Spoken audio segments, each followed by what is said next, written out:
संगत जी, प्यार से कहना जी, धन निरंकार जी। साध संगत जी, परमात्मा कड़ में है, ये सिर्फ कहने मात्र की बात नहीं है। परमात्मा सच में है। साध संगत जी, आइए आज समय के सद्गुरु माता सुदीक्षा जी महाराज प्रत्यक्ष रूप में परमात्मा का दीदार करा करके सभी मानव के जीवन का कल्याण कर रही हैं। साध संगत जी, परमात्मा से बातें होगी, परमात्मा का दर्शन होगा। परमात्मा कभी हमसे दूर नहीं होते। परमात्मा से दूर जब हमारे मन में इस संसार के प्रति चाहत भावनाएं जब आ जाती है तो साध संगत जी, हमें दूरी महसूस होती है कि परमात्मा हमसे दूर है। परमात्मा दूर कहीं नहीं है, परमात्मा पास में ही है। साध संगत जी, पहले भी कहा गया है कि चौपाइयाँ पढ़ते सुनते आ रहे हैं, जाके हृदय भगति जस प्रीति प्रभुतः प्रगट सदाते ही रीति। साध संगत जी, भक्त जो है निराकार पे भरोसा करते हैं, सद्गुरु पे भरोसा करते हैं, अपने पर नहीं। तो जिसके जीवन में सद्गुरु हो, निराकार का सच्चाकार हो, तभी तो भरोसा करेगा। साध संगत जी, जाके हृदय भगति जस प्रीति, जिसके हृदय में जिस तरह का भाव परमात्मा के तरह भक्ति प्रीति प्रकट होता है, प्रभुतः प्रगट सदाते ही रीति, उसी प्रकार प्रभु का जो है प्रगटाव होता है। साध संगत जी, परमात्मा सामने है, हर समय है, सर्वव्यापी है, सर्वशक्तिमान, सर्वज्ञ है। केवल ज्ञान के बिना, ज्ञान न होने के कारण परमात्मा से हम दूर रहते हैं और रोते हैं, चिल्लाते हैं, आवाज़ लगाते हैं, कोई मुझे बचाए, कोई मेरी आवाज़ को सुने। पर साध संगत जी, यहाँ कोई सच्चाई की आवाज़ को सुन ही नहीं सकते, क्योंकि जिस तरह से परमात्मा सत्य है और सत्य को कोई देख नहीं पाता है, उसी प्रकार ये आवाज़ भी सत्य है, सत्य को कोई सुन नहीं सकता। सत्य सूक्ष्म है, इसे न कोई सुन सकता है, न कोई देख सकता है, न कोई इस पर चल सकता है। अगर सुनने की शक्ति, देखने की शक्ति, चलने की शक्ति किसी में है तो साध संगत जी वो भक्त है, उस सद्गुरु का भक्त है जो सद्गुरु के द्वारा ज्ञान प्राप्त कर चुका है, इस सत्य का जानकारी कर चुका है। ये परमात्मा को अपने महापुरुष कहते हैं ना कि अंग संग तुझको देख कर अवतार करे अरदास। ये परमात्मा को हर समय अपने अंग संग महसूस करते हैं, देखते हैं, देख करके बातें करते हैं, परमात्मा से बातें करते हैं। हाँ, स्पष्ट बातें होती है। जिसके जीवन में गुरु मिल जाए तो साध संगत जी, उसको बातें करने के लिए किसी पड़ोसी की ज़रूरत नहीं पड़ती, किसी सगे संबंधी की ज़रूरत नहीं पड़ती। अपने ये जो है कहते हैं आत्मा के प्रियतम परमात्मा, तो साध संगत जी ये जब सामने दिखता है, जब इसको महसूस करते हैं तो साध संगत जी ये दो नहीं एक होते हैं। और साध संगत जी, इसी के लिए महापुरुष कहते हैं ध्यान लगाओ। जब हम ध्यान में होते हैं तो साध संगत जी एक आनंद का अनुभव होता है। और साध संगत जी, ये परमात्मा का एहसास जब होता है तो भगवान कृष्ण अर्जुन से कह रहे हैं, अर्जुन को समझा रहे हैं कि जो पुरुष संपूर्ण भूतों को मुझ वासुदेव को ही व्यापक देखता है और संपूर्ण भूतों को मुझ वासुदेव के अंतर्गत देखता है, उसके लिए मैं अदृश्य नहीं होता और वह मेरे लिए अदृश्य नहीं होता।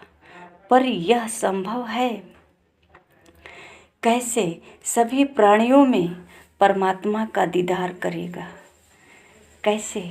दृश्य में देखा जाए।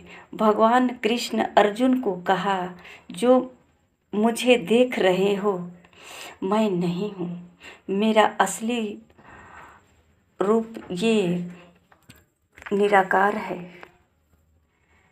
सासंग जी, जो अर्जुन के साथ भगवान कृष्ण का जो साकार रूप था उसे कह रहे, ये मैं नहीं हूँ, मेरा असली रूप तू किसी ज्ञानी पुरुष के पास जाकर जानना। तत्वदर्शी पुरुष, कोई तत्वदर्शी ज्ञानी होगा जिसका हम दंडोत प्रणाम करके ज्ञान प्राप्त कर सकते हैं। ये भगवान कृष्ण केवल अर्जुन के लिए ही नहीं, ये संपूर्ण प्राणियों के लिए ज्ञान है। सत्संग जी, परमात्मा सब में है, हमें दिखाई नहीं दे रहा है। इसका यही कारण है कि हमें गुरु से ज्ञान नहीं प्राप्त हुआ है, हमें कोई तत्वदर्शी गुरु नहीं मिला है, इसलिए परमात्मा को जाना नहीं, देखा नहीं। कह रहे हैं अर्जुन से कि उस ज्ञान को तू तत्वदर्शी ज्ञानियों के पास जाकर समझ। उनको भली भांति दंडवत प्रणाम करने से, उनकी सेवा करने से और कपट छोड़कर सरलता पूर्वक प्रसन्न करने से परमात्मा तत्व को भली भांति जानने वाले ज्ञानी महात्मा तुझ पर तत्व का उपदेश करेंगे, तत्व आपसे परमात्मा की जानकारी कराएंगे, कैसे सारी सृष्टि में व्यापक हैं। सत्संग जी, इसको कितनी बार पढ़े होंगे? भगवान कृष्ण और अर्जुन के बीच जो संवाद चलती है सुने भी होंगे, पर सत्संग जी ये समझते हैं कि ये तो अर्जुन को कह रहे हैं, मुझे तो नहीं कह रहे हैं। पर सत्संग जी ये सच है कि जो सुनता है उसी के लिए कह रहे हैं, जिसके कानों में ये आवाज़ जा रही है उसी के लिए कह रहे हैं, ऐसा नहीं कि अर्जुन के लिए कह रहे हैं। तो सत्संग जी, अगर हमारे जीवन में तत्वदर्शी गुरु आ जाए तो परमात्मा का दीदार हो जाएगा। जिस परमात्मा को हम भटक रहे हैं, ढूंढ रहे हैं, उपवासों में, नियमों में, व्रतों में, कर्म कांडों में, वो परमात्मा हमारे पास है। और आज ही नहीं, पहले से ये बात बताई जा रही है, तभी तो भगवान कृष्ण कह रहे हैं, गोस्वामी तुलसीदास जी भी कह रहे हैं कि नियरे है सूझत नहीं, ये पास में है दिखाई नहीं देता है। तो इसका मतलब एक रहीम जी का चौपाई है कि रहीमन पाहन निर्मय, भीजे पर सीझे नहीं, ऐसे मूर्ख जान बूझे पर सूझे नहीं। पाहन पत्थर पानी में रहता है, भीगता तो है पर गलता नहीं है। इसी प्रकार कह रहे हैं कि सबको पता है कि परमात्मा कड़ में है, पर अज्ञानता के कारण सत्संग जी परमात्मा को देख नहीं पाते, परमात्मा को प्राप्त नहीं कर पाते। सत्संग जी, एक चौपाई है, राम राम कर आयु बीती, राम समझ में आया ना, कहे अवतार बिना गुरु पूरे, राम किसी ने पाया ना। ये शहंशाह जी की बाणी है। बिना गुरु का, बिना भेदी का कैसे पता चलेगा? परमात्मा पास में है, पहचान तो कोई करा दे। परमात्मा कहाँ है? ये हमेशा से कहा गया है परमात्मा हृदय में है। किसके हृदय में है? जात पात धन धर्म बड़ाई, प्रिय परिवार सदन सुखदाई, सब तज तुम्हारी रहई उड़ लाई, तेह के हृदय रहु रघुराई। जो इस संसार में रह करके भी संसार में जात पात, धनी धर्म, प्रिय परिवार, सुख दुख से परे हो करके जो निस्वार्थ निर्छल, जिसके मन में परोपकार का भाव होता है, निर्मल मन होता है, उसके हृदय में ये रघुराई कहते हैं ना, तेहि के हृदय रहु रघुराई। उसी के हृदय में परमात्मा का वास होता है। निर्मल मन जन सो मोहि पावा। तो सत्संग जी, सब कुछ करने से पहले देख लें कि ये मन निर्मल हुआ कि नहीं हुआ। अगर निर्मल मन नहीं है तो ये होगा भी नहीं। बिना सतगुरु के चरणों में आकर के इस मन को पहले निर्मल बनाना पड़ेगा। ये मन को स्वच्छ बनाना पड़ेगा। जैसे कि पानी में नहा करके, पानी में कपड़े को धो करके स्वच्छ करते हैं, उसी प्रकार सत्संग जी इस मन को भी धोना पड़ेगा। सत्संग जी, जब शरीर में घाव हो जाता है तो पानी से नहीं धुला जाता है। पानी से धुलने से घाव और नुकसानदायक हो जाएगा। उसके लिए स्प्रिट, सेवलान या डिटॉल का इस्तेमाल करते हैं, जिससे जो कीटाणुनाशक है। सत्संग जी, जब मन में विकार उत्पन्न हो जाता है, जब मन के अंदर ये सारी अवगुण रूपी घाव जब बन जाता है, तो सत्संग जी ये व्रत उपवास से, ये नहाने धोने से, दान पुण्य से निर्मल नहीं होता है, बल्कि और एक घाव प्रकट होता है। उसका नाम है अहंकार। मैं व्रत करता हूँ, मैं उपवास करता हूँ, मैं तीर्थ जाता हूँ, मैं दानी हूँ, मैं दान करता हूँ, सब कुछ छोड़कर जो सद्गुरु के चरणों में आ जाता है, समर्पण हो जाता है, सत्संग जी समझ जाता है। सबको देखे, सबको भाले, सब जीवों का ध्यान धरे, स्वयं बैठ पर्दे के पीछे बुद्धि को हैरान करे। इस सद्गुरु की कृपा से ही मिलता है कि सबको देख रहा है, पर्दे के पीछे सबकी बुद्धि को हैरान किया है। जब सद्गुरु के चरणों में आते हैं तो बुद्धि विवेक में बदल जाता है। ये जो आंखें हैं ना, संसार को देख रही है, ये दिव्य दृष्टि सद्गुरु के ज्ञान के द्वारा परमात्मा पर्दे के पीछे है, उसको भी देख लेते हैं कि ये सृष्टि में बस करके कैसे चला रहे हैं, हमारे ही माध्यम से चला रहे हैं। खुदा हाजिर है नाजिर है, चश्मे और चुल्लू के बीच में है, कब तक कहते रहेंगे। कभी तो एहसास कर ले, चश्मे और चुल्लू के बीच में हाजिर नाजिर हर जगह है, नज़रों के सामने है, हर जगह हाजिर है। कब मिलेंगे इससे, कब बातें होगी, कब तक देखेंगे।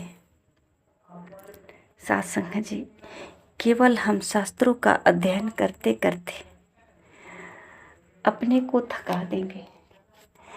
तो सत्संग जी, इस मन के अंदर एक निराशी का भाव पैदा होगा।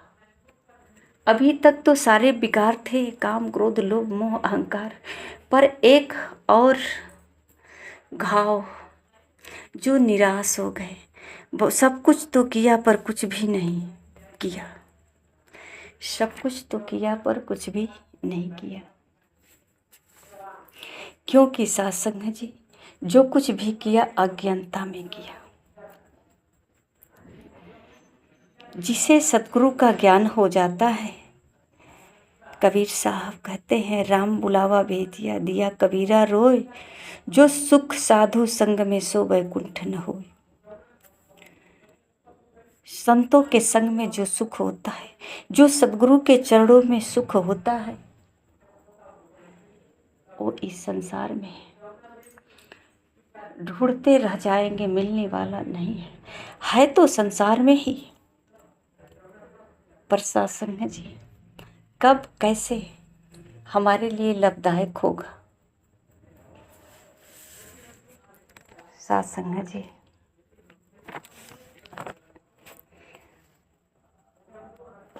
सत्संग करने का मन नहीं करता, सतगुरु पे विश्वास नहीं होता, क्योंकि गुरुओं को तो ढोंगी बताया जा रहा है, संतों की तो पहचान नहीं है, संत को ठुकराया जा रहा है।